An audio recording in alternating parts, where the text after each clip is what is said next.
Alright, so throughout this course, I've been mentioning that you need a specific spark plug for your engine, you might need a specific air filter for your engine, you might need a specific oil for your engine. Well, what's your engine? How do you know? Yeah, you've got a lawnmower with an engine on it, but what type of engine is it? Today we're going to talk about engine identification.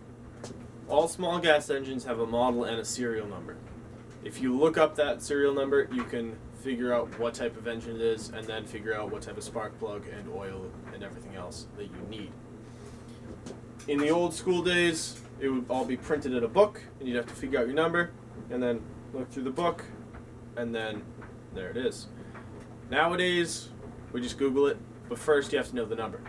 So, on an old school engine like this with a metal shroud, it is stamped right here. It says model, type, and then code.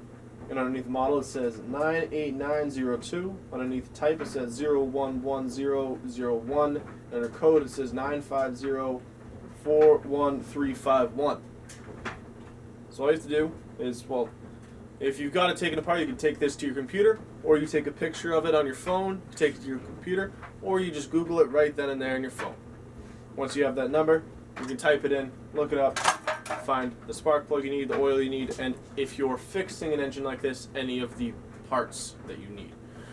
On newer engines, like my lawnmower, it would be on a sticker.